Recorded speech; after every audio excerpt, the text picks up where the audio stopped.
Jacob Albrocht, Tommy Castor. This is Sports Daily on Wichita's #1 sports radio, 97.5 and 1240 KFH.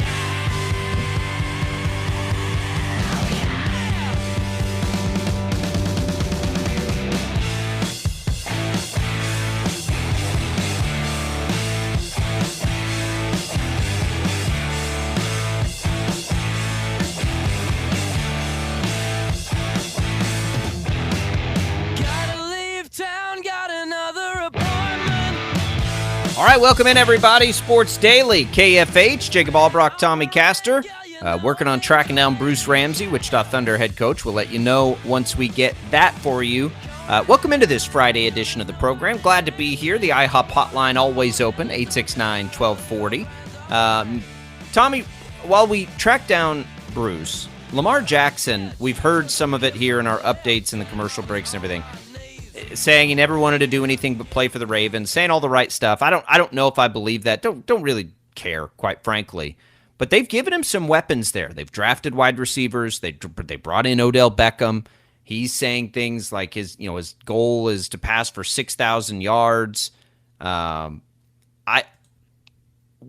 good is Lamar Jackson going to be? I think that as we've made our way back through this, and now that the dust has settled on it, if he's healthy and the Ravens are not as unlucky as they've been with injuries the last few years, are the Ravens legitimate contenders in the AFC? I think that they are.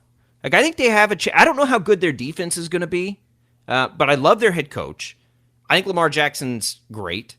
They've added some weapons that I think fit him well. I think the Ravens are absolutely Super Bowl contenders.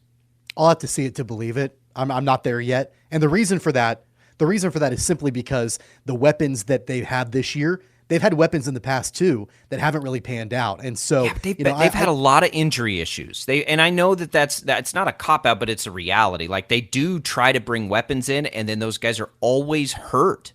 For Jackson, the wide receivers, they've had years where they're down to like their 9th string running back, it feels like. It has me curious, and I've seen a lot of people put them high, and then I pause for a second, and I'm like, okay, we'll get more into that. We do have Bruce Ramsay now, Wichita Thunder head coach. Good to have you back on, Bruce. How are you? I'm doing well, guys. How about yourselves? Doing well. So it's May 5th right now. Happy Cinco de Mayo, by the way. What is May, early May, this time of year look like for you in this league? Like, what are you doing now as coach of the Thunder? This is probably the slowest time of the year, I would say. Cleaning things up, dealing with, players that had to leave and travel money and expenses and stuff like that, finalizing, our affiliation, which I just did a couple of days ago. So I think we're going to reunite with San Jose, which is very positive, and start to recruit a little bit, but not overly. We can't even sign contracts till the middle of June. But so this is actually a little bit of a downtime for me, so I do enjoy it. Let's talk a little bit about that contract extension, Coach. And I know that, Thunder Nation excited to have you back for, at least a couple more years here in Wichita. And you've been in Wichita for several years now, taking the team to the playoffs, one Coach of the Year. What does it mean to you to be here in Wichita, to stay here in Wichita? I'm ecstatic. I really enjoy the city. We have a beautiful rink. We have passionate fans. And I've been here for 4 years, kind of get used to calling Wichita home, and didn't really want to have to traverse somewhere else. So, it's a great city, and, my goal is to, put a really good team on the ice that's capable of winning a championship, and having that opportunity to win a championship for the fans of Wichita would be just incredible. Bruce, I'm a Wichita transplant too. I've been here almost a decade now. I always wonder this about people like us. Like, I got here and had no idea this would be home, right? Like, I thought I was working on a TV contract, and I was like, I'll be here a few years, and then we'll see where else next. But now it's home, and we've raised kids here, we've got businesses here, we're loving life. What do you think it is about this area that does that for people like us, where maybe you don't realize it at the time, but you grow to make it home? Yeah, it's not going to be the city that just pops on your list of Right. destinations you want to go live, but it's just once you get here, then the people are so supportive and so nice, especially in the hockey world. It's incredible. We have they do so much for the players and then for the coach as well, which is great.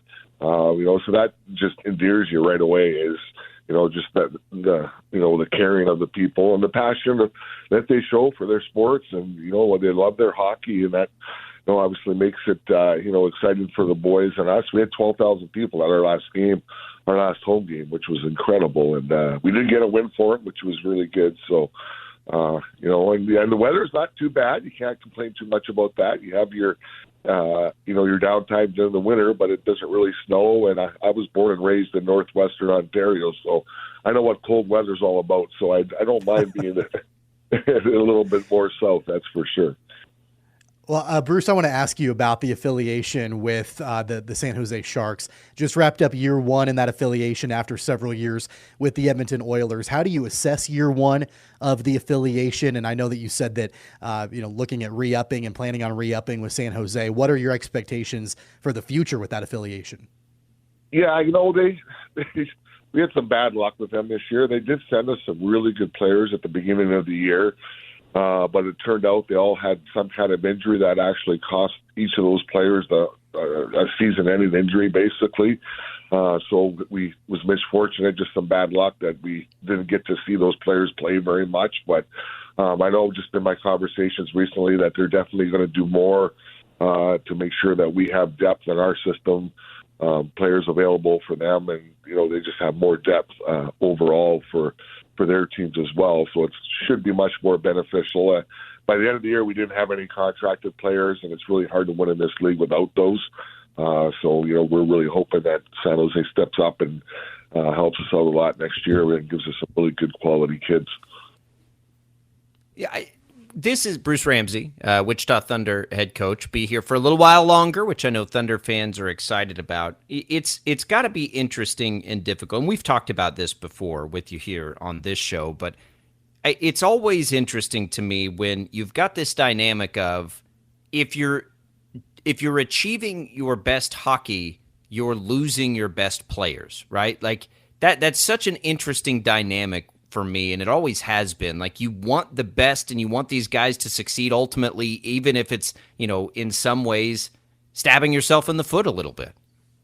Yeah, it definitely is. And that's, when you look at like the NHL, they play with the same players, the best players. They don't lose anybody. They play with them all year long. So they really do have that consistency throughout their lineup. Whereas, last year, we had one really bad stretch over about a 12-game stretch where I lost about 5 or 6 guys and just within about a week, all key players, and I didn't have any goaltending. I lost both my goaltenders, and it hurt us, cost us the playoffs. Basically, I think we went 2-10 during that time, and then we brought it back together. I got some new players in and solidified the lineup, and we had a good end of the season. But that stretch, 5% stretch of the season, basically cost us not getting into the playoffs just from losing quality players, getting called up and different things.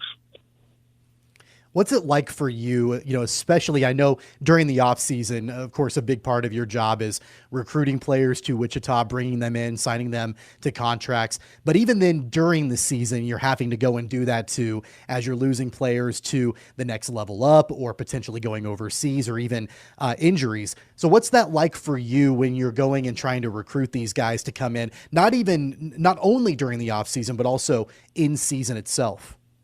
Yeah, we went on a road trip last year. I think we were in Cincinnati for a couple games, in Toledo, and that's when it started. That's when I got hit. That's when I lost I had no goaltending at that time, so I was out on the phone and we had games coming up, so it was vital that I find somebody right away, and you just don't bring in a goalie to come in and it's a tough position for sure, and you're trying to find some quality. And I was on the phone, I think, for 2 or 3 nights in a row till 4 o'clock in the morning, and then getting up really early and getting ready for practice, and back on the phone and just searching, trying to find the right fit. And didn't really find it till later on. It took a little bit, but Yeah, I just think it gets frustrating when especially when you start losing players that multiple players at quick moments, and it's really hard to replace. But we do have a league below us called the SBHL that we go to that has some pretty decent players. So that's basically our feeder system for us. They hate us like we hate the American Hockey League. Bruce Ramsay joining us, head coach of the Wichita Thunder. Bruce, what's your favorite sport outside of hockey? Fishing. Love to fish. And golf, I guess you could add that to the list too. Now, if you and Tommy Castor tee it up, Tommy's I hear a pretty good golfer. How's that going to go? How's that round going to go? I'm okay. I have my moments, but I'm not enough, so I got to probably give the edge to Tommy. So, but is it one of those things where, see, now, like and Tommy and I have not golfed yet, but my strategy for Tommy would be to put, that sweet zone where you have like just the right amount of beer to like lock in. My goal would be to put him over that edge and then talk as much trash as I could possibly talk to throw him off. Are you psychological warfare involved in your golf game? Oh, I'll do what I have to do for sure. We'll have to throw some shots. Probably. That's not hard to do, to push me over the edge. I'm kind of a mental midget. So, all I need to do is get that trash talk, going at me, and I'll fall apart. It like paper mache. That won't be difficult to do. We'll have to go and hit the link sometimes there, Coach. Yeah, we will. I really enjoy that for sure. What's priority one now going into next year for you for the Thunder, Coach, before we let you go? For those fans out there, what's going to put you guys over the edge and get you back to the promised land? Well, I think number one was just solidifying our affiliation and making that, a positive thing for all of us. And then number two, I really, really would think that it'd be nice to find some really good quality veterans, guys that I know that are going to be here all year, that are a little older, that aren't going to get called up because of their age, but still can really contribute on the ice and be good leaders in the locker room. That's where my search is starting. I need to find guys like that are really going to take control of that locker room. And we have a couple of them from last year, which is awesome, but I want to find a few more as well. Well, Coach, we appreciate you stopping by. We'll do this as we make our way toward the season and get caught up with you guys. Congratulations on the return. I know Thunder fans are excited about that. Thanks for stopping by here, and let's do it again soon. All right. I really appreciate it, boys. Have a good summer. I'm sure we'll be in touch. Thanks, Coach. All right. There goes Bruce Ramsay. We do. Let's get out there and swing it a little, Tommy. I say that now like I have time to play golf. The idea of golf, I love, but I don't have the time, and it drives me insane, right? Like I'm like, all right, today's gonna be the day I get out to the range. I'm gonna go out to the range and I'm gonna swing it, and I don't even have time to do that. And I've got to figure out how to make it happen. It's about making because time. I enjoy it so much. It's about making time. Yeah. I'll tell you, like, if you got to neglect your business, that's fine. If you got to neglect your kids for a little bit, okay, cool, whatever. Like, they'll get over it. I just think, if you got to find the time, you got to make the time to get out there and play some golf. It's interesting too, because I really want my kids to learn golf, and that's going to be a goal this summer as well. And that there's selfish reasons for that, right? It's because I want them to come play with me. That would help the case to go play golf. But also when I play golf, Tommy, I kind of like to make a scene a little bit, and mess with people, because I'm not very good. Like, that's it. That's all I got, right? Is how can I help you be worse to even the playing field a little bit? My kids don't need to see that, or maybe they do. I don't know. It'd be fun. It'd be a learning experience for them. It's hard because, like, if any of them ever get really good at golf and like competitive and are competing, I don't do that when I play golf. Like all the the rules. Like, if we played golf, Tommy, I would have to ask you 58 questions. Like, what's the proper etiquette here? Because, like, if I do something wrong, like, you're just gonna have to live with me on that. Because I don't, like, it's hard for me. I'm so, I've been raised that way too. Like, it's not my fault. It's my dad's fault, because that's, he's the kind of guy that'll start an argument just to see what you say, right? Like it doesn't even matter what it is. Like he's that way on the golf course too. Like you got to talk a little trash, and I just don't know if I'm ready for my kids to see me talk that kind of trash, that level of trash. But we'll see. Let's get Bruce out to the course. We'll swing it around a little bit. Yeah, we should have like a Sports Daily golf tournament, like a Sports Daily golf outing or something. I believe that see one what kind existed. of. I really? think one existed at one time. I believe there was a sport. Jad, do you recall that? I'm pretty sure there used to be a golf tournament because I think somebody's asked me about it before. I don't really recall that there was specifically a Sports Daily tournament. I think there were times that Sports Daily participated in golf for certain things or in tournaments for something or other. And of course, there was the World Series of Face Off. Used to be a Sports Daily thing, but I don't think there was specifically a Sports Daily tournament. We need to figure out two things. We need to figure out a listener-driven fantasy football league, I think, and we need to look into that. Like, I wonder how we could do that. Let's brainstorm that. And if any listeners have any ideas, you can email us or let us know. Like, what could we do that maybe could raise some money for a charity where we get to get out there and swing it, and I can make a butt out of myself and, mess with people, and we could put something fun on the line and do that kind of thing. Because I don't think anybody cares that would just be fun to go play. Yeah. And anytime we get the listeners raise some money together, for a great cause, that'd be awesome. I think we could get that done. I think we know enough people that could probably carve out a little window for us to get out on the course and make that happen. So let's look into that this summer. Why not? We'll have some fun, and it'd have to probably be done in the fall now as we look at that. But a pipe dream, perhaps. Maybe not, though. Maybe we can get something organized. I mean, Tommy, you know far more about the game than I do.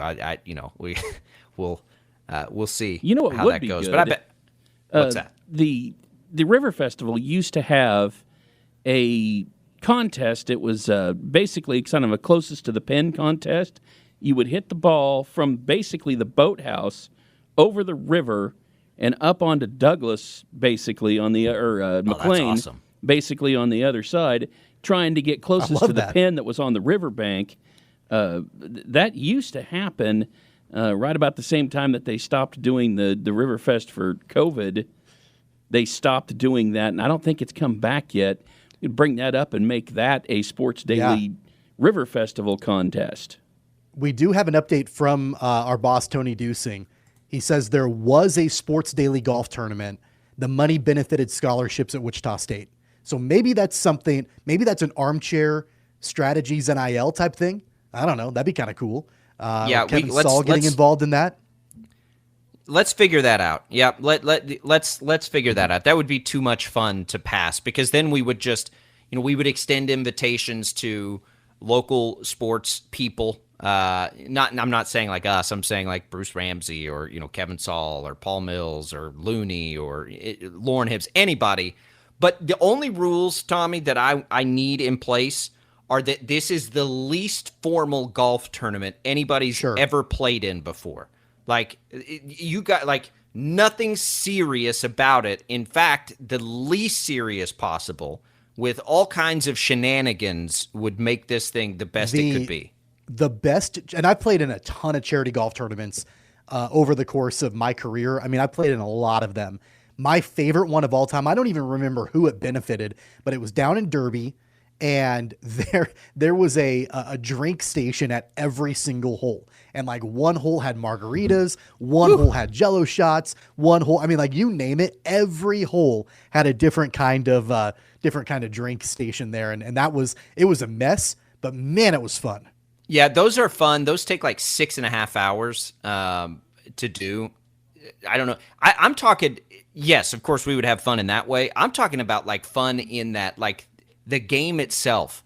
Like, I don't want anybody, griping because of some, like, I want it the loosest rules possible, like just whatever that is, because then I think more people can have fun with it. Like, golf can be very intimidating if you play with good golfers because they take it so serious.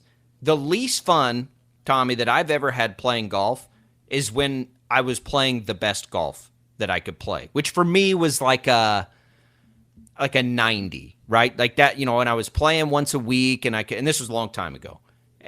But I didn't have nearly as much fun playing because I would get so frustrated at a game that I'm never going to be that good at. So why get so upset and frustrated when I'm not, when I'm missing some shot? Like, I'm having much more fun when, and I don't want to be terrible. And I'm not a terrible golfer. Don't get me wrong. I was playing with a buddy one time, and I was not playing well at all, and I was frustrated, and I was cursing and hitting my clubs on the ground and all that. My buddy goes, well, hey, do you practice? And I'm like, well, no. And he's like, well, then why are you getting mad? Like, you don't practice. Like, you just come out and play. So, like, you have no right to be mad because you're not practicing to get better. Okay, well, that makes sense. So I've tried to, tone that down over the years a little bit. But, I'm with you. Like, I think there's a fine line between, really, really getting into the competitive side of it. And I've done that before. I've played in different tournaments where it is competitive and you're trying to win and, you're trying to play as, best as you can.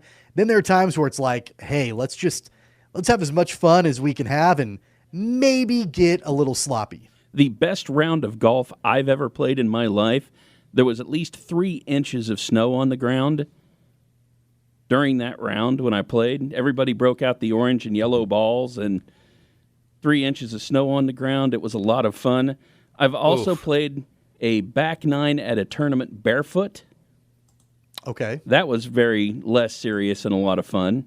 I did it on a bet. Somebody said I kept telling them how great the grass was at this particular course and how I could probably play it barefoot because it was so immaculate, and they, put your money where your mouth is, fine. And I played the back nine barefoot. Love that. Yikes. So much fun. In the snow? Barefoot in the snow? No, that was not a snow tournament. Those were 2 different tournaments there. Oh, God. Yeah. I was about to say, you're insane. I'd love to play one of those. Have you ever heard of the glow ball tournaments where it's dark? Yeah, I have. And the golf ball lights up, and then that'd be a ton of fun. I'm going to tell you right now, I want the most neon ball anyway, so that it's easier to find. I want the cheapest ball and the brightest ball, so that it's easiest to find. Golf is great. I love golf, but I love it the most when everybody's having fun. That's why charity tournaments are usually the most fun, is because everybody's having a blast. And hey, if I'm on your team, I'll help your handicap. So there's that. 869-1240 is the number to call. We'll look into this. We got our juices flowing on that. That would be something really fun to do. And I know with our great listeners, we could absolutely benefit something awesome with it. And we know a lot of people that I would imagine can help us out with getting some holes put together and letting us play a little bit as well. All right, 869-1240. So the NCAA is doing this thorough review. We won't bore you with the details of that, but I do wonder, what if we could just blow it all up and start over, right? What changes do we think we could make to make it better? 869-1240. We'll get into that as we make our way through Sports Daily on KFH.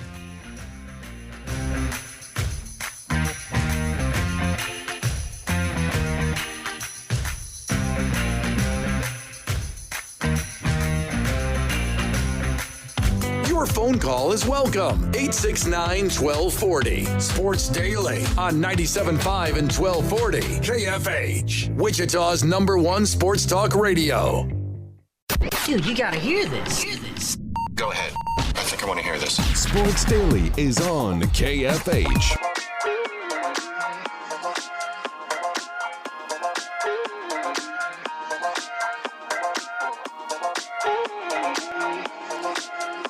Your chance to win a trip to see Guns N' Roses at a U.S. stop of your choice on their 2023 World Tour, including round-trip airfare, a 2-night hotel stay, a pair of tickets, and a $200 gift card.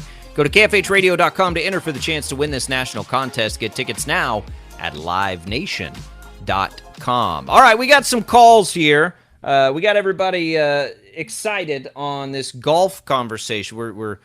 This is a total, left field thing that's happened here today, but we like it. Let's go to Mike first on the line. Mike, welcome in on the IHOP hotline, 869-1240. I should say David, welcome in on the IHOP hotline. What's on your mind, David? Yeah, there's a tournament we play at Pine Bay down here at 63rd and Hydraulic, and it's called a 3-club golf tournament. So you pick the 2 clubs that you like, and one of them's got to be a putter. So it's got a nice big long par 5, and it also has the island hole. So it's about 140 yards to an island. So you got to decide what iron you like or whatever, but you play it the entire 9 holes. Pretty challenging. Drink, have fun, or whatever. And then he always set it up to where whoever won it would get like a couple free rounds, and everybody got a sleeve of balls or whatever. It's a great tournament, but it's just challenging because you only get to select 3 clubs, and you play those 9 holes. So if you're a big hitter, you want to take your driver, you might be hurting a little bit on the short holes. I love that. I love that, David. And you know what? Yeah, on top of that, that's good. It's been a long time since I played Pine Bay. Like I played it maybe 10 years ago. I have not played it. So the Island Green down there in Derby, I remember. So former host of Sports Daily, Bruce Hurdle, like a long time ago, he did a ranking of the top golf holes in the Wichita Metro, and that Island Green at Pine Bay made the list. That's a fun course to play. That would be a fun tournament to do. Yeah, that's a good idea. It reminds me, what is it, 10 Cup? Is it 10 Cup where he's got to play with one club? Mike, we appreciate the idea and the call. I had an uncle who, David, why do I keep saying Mike? David, thank you for the call. I had an uncle who was just an unbelievable athlete, and he was that kind of golfer where he would go. I used to watch him win so much money, just sandbagging guys. Back, I'll play the whole. I'll take my 7-iron only, and just crush them, and like that kind of stuff. I'm always like mesmerized by those sorts of, again, like what breaks like the traditions and like, makes it the everyman game. I think that's what makes golf great. All right, let's check in with Earl. Earl, what's up? IHOP hotline 869-1240. Hey, just to let you know, they only call it golf because all the other 4-letter words were taken. But to get your juices flowing for the everyman, man, you need to go to a mini golf course. Just for the evening, line everybody up there, little putt-putt, and that way, guys bring, you got to get a new putter because the old one didn't float.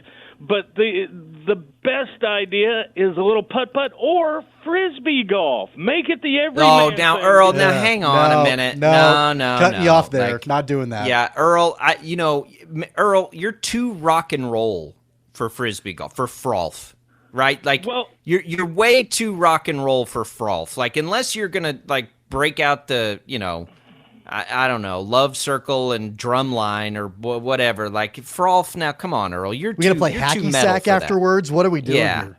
Okay, because I'm not a golfer. My time spent outdoors is not with a pitching wedge. It's pitching a jig to heavy cover. So I'm not a golfer. So when you're saying everyman, for me, and I had no idea, frisbee golf is thought of like the hippie letter sport. No idea that that's what it was. But it seemed like more people would get involved. You could throw a frisbee, and I could see that. I mean, but hey, mini golf, though. Mini golf. I mean, you can have the whole place for a night, line up, charity deal, make it, a little putt-putt, baby. Yeah, then no one gets all crazy with the rules, and I think that would be good time. So just trying to think out of the box for you from a non-golfer. Hey, Earl. Yes. Jad here. I just got to say, I am a guy that played golf, and I'm right there with you. I played golf in high school. I played tournaments, that sort of thing. I'm right there with you. I think disc or mini golf, perfect. Really perfect. That's how we get us all involved. That, would rather get, hey, we can do a fishing tournament, man. We can go out to El Dorado. They do it all the time. All right. Take care, guys. I can catch perch. Catch perch all day with hot dogs. I'll let Earl and Jad have a nice little date night going and playing frolf. That's fine. You guys can enjoy that. Have yourselves a blast. Go get frozen yogurt afterwards if you want. It's something. By the way, before we switch to this NCAA topic, and Earl, who's our resident rock and roll expert, I saw that Dolly Parton starting to drop some of her rock and roll albums. She collaborated with Slash and then another guy I've never heard of on a song. I was trying to check it out. I can't wait for Dolly's rock album. Dolly is an angel, by the way, and the best. So I will have Earl break down her rock and roll album when that happens.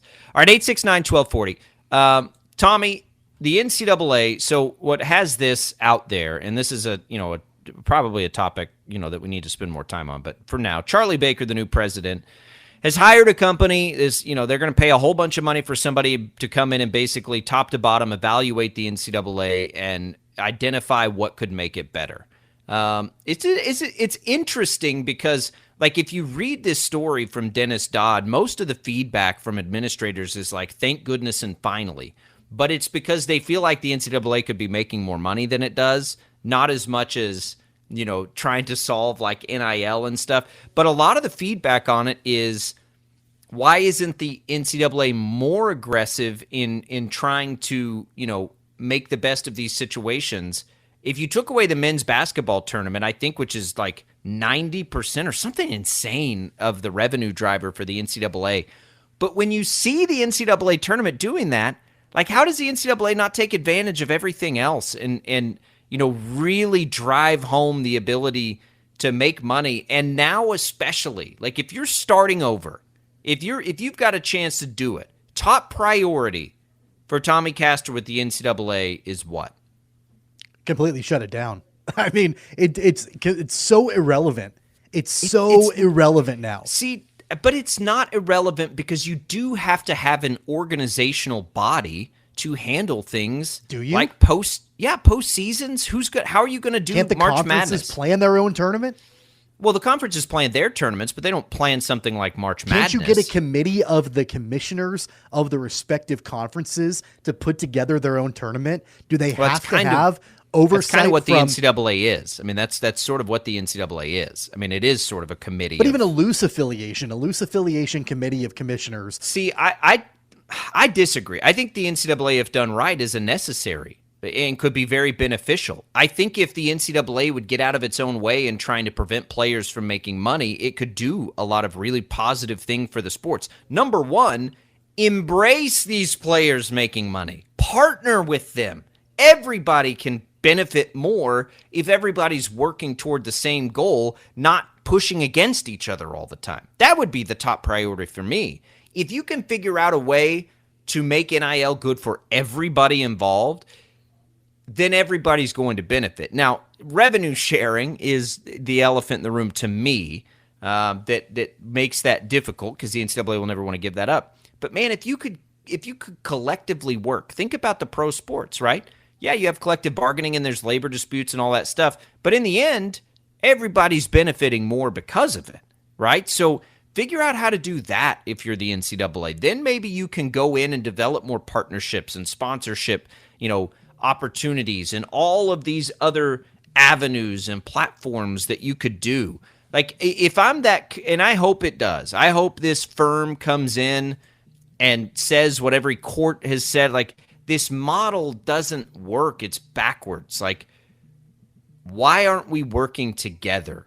Why are players and it's not even the schools anymore. That's the crazy part, Tommy. At least it doesn't feel that way to me. Like, it feels like schools and players are beginning to work together through NIL, but the NCAA's not.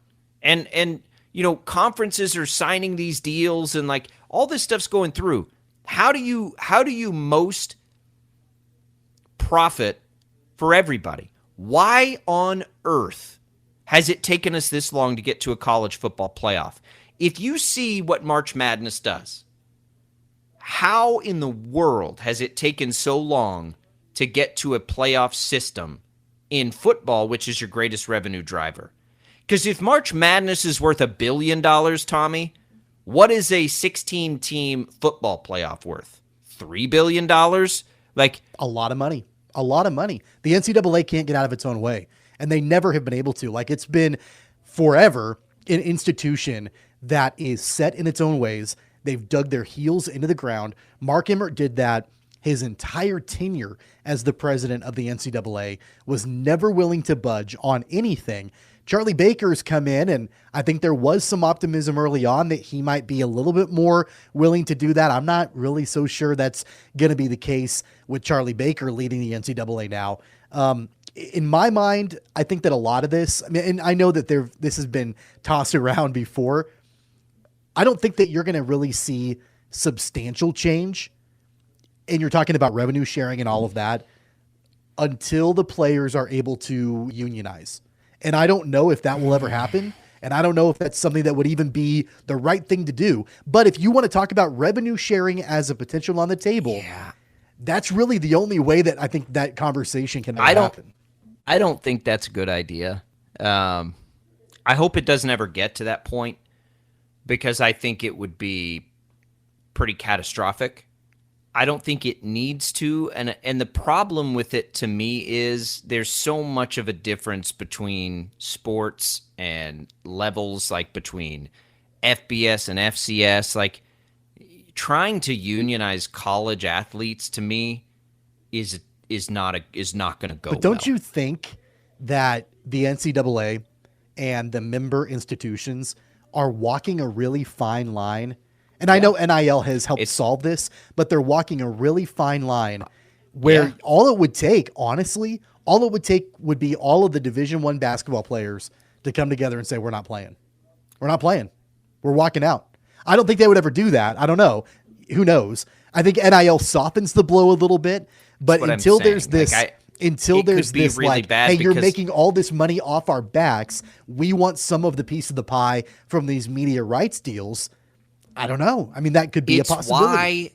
It's why it's always been mind-numbing to me that the NCAA doesn't work more hand-in-hand, because if that's the alternative, everybody loses, right? Like, and I do think we'll get there. And I think that, again, I think schools are figuring out ways to do this well. But again, there's always roadblocks, and it's always like the NCAA is pushing the brakes hard, and sometimes they're for legitimate reasons. But there again, have been conversations that I've heard in reporting that there would be benefits to media rights deals where a portion of that money is earmarked and allocated for quote unquote salaries for players. And so some of that media rights deal, the money comes in to the member schools. There's a salary cap. They set aside that money. Every school gets a piece of the pie for the express purpose of paying and compensating the players. Yep. And it doesn't, and at that point, right, then you don't get, if the players were to unionize and try and that's always the issue, right? Like, everybody wants the same thing, and that's just not reality in college athletics, because everybody doesn't bring the same value, and then you get into an open market. So it would just be, it doesn't need to get to that, right? Like, that's the point for me. Like, if you're the NCAA, like, start over and figure out how you can work together, because ultimately that's going to create more money for you anyway. Like, you might have to share some of it, but you've got more to make. That's for me what the NCAA's got to do, because if they continue to be this stubborn, they're going to lose every court battle. We already know that. They do every time. Like, you can't let it get to that point, because it doesn't make sense, right? It doesn't jive with the way our society works. So what can you do to make that not happen and help everybody out? We're making progress. Look, I bash on this all the time. NIL, all this stuff, it has been so much better to me lately than it was 6-7 years ago. So there's progress being made, but continue that. Don't dig in and try and stop the progress. Embrace it and make it better. 869-1240 is the number to call. Let's give away, you know what? Let's give away another pair of tickets. I'm excited about this. Fast X over at Boulevard Town West Theaters. If you want to get a sneak preview on May 18th, we've got some tickets for you. Another pair of tickets to Fast X. It's the next Fast and Furious movie, which means it's going to be highly entertaining, I'm sure. Fast cars, explosions, all the good stuff. 869-1240 to the IHOP hotline. Chad will get us a pair of winners there. We'll come back with more Sports Daily after this.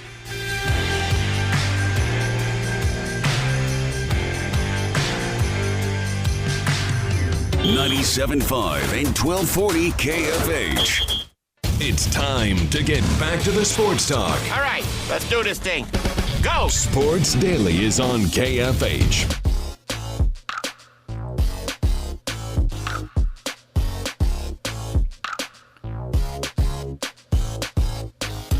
Congratulations, Mark. Winner of our pair of tickets to Fast X. We got this into the newsroom, Tom. This is funny, and it makes me think of Earl for some reason. Kansas Wildlife and Parks sent out something, the Finney County Game Wardens reminding people not to go fishing with firearms. That's not the way to fish. I know it can be frustrating to go fishing, but if you're fishing, use a fishing pole. I think it's legal to like tie a string to a crossbow and try and go that way, but you can't fish with a gun. Everybody, it's like just shooting fish in a barrel, right? Exactly. Shooting fish in a barrel, or a pond. Don't do that. That's not the way to do it. I love like the image of that makes me laugh pretty hard, but I think that can be a little bit. I just think dangerous. of like old Looney Tunes cartoons, like Yosemite Sam or Elmer Fudd. Yeah. Pulling out there, just shooting in a pond. Trying to get all the fish.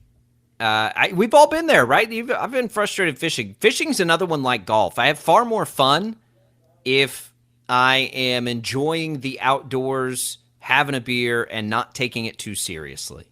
Like, fishing's that, like, I go fishing and I don't care if I catch fish.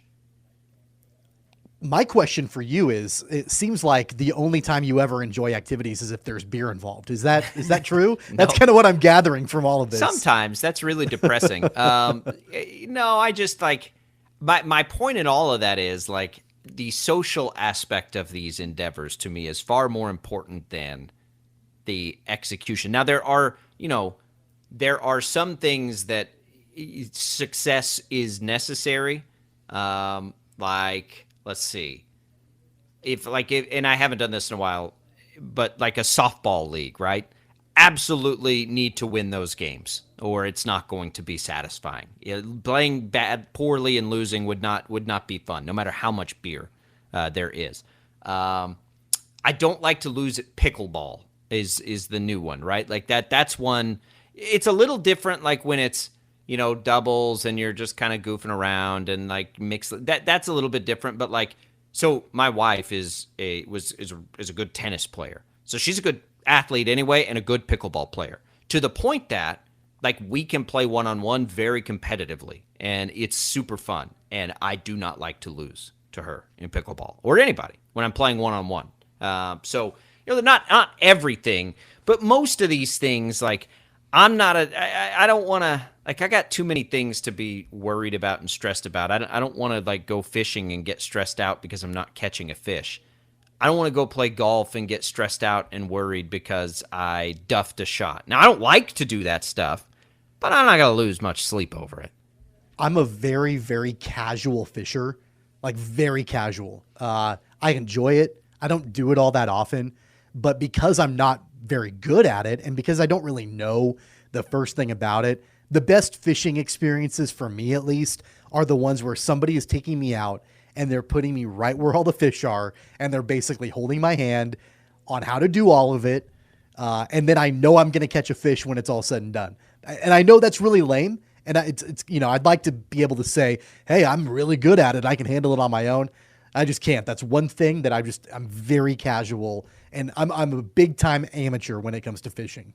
Well, yeah. So like as a kid, when we go up to the mountains and trying to catch like trout in the river, I was frustrating. I have just as much fun in the neighborhood pond catching perch with hot dogs with my kids, right? Like there's some perch in the pond, and we can go down and, catch perch. And in typical dad mode, I spend all my time taking fish off the hooks for my kids while they catch them. And that to me is as good a fishing as any. Like, I don't need to go catch a swordfish. Now, the Department of Parks and Wildlife, they didn't say anything about catching fish with hot dogs, right? That wasn't part of it. I hope not. I hope not.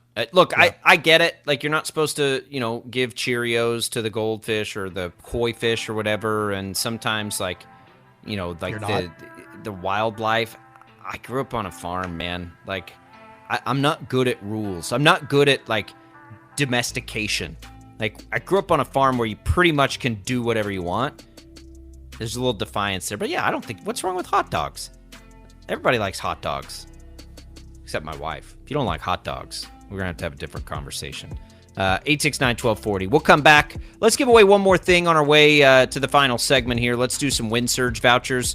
We'll do a 4-pack of those. You can use those for any game you'd like. They're good for whatever. You get the voucher, you pick the time and the place, and then you get the tickets. You can go on Sports Daily and KFH, 869-1240, the IHOP hotline. We'll come back. We'll tell you what's on the network next.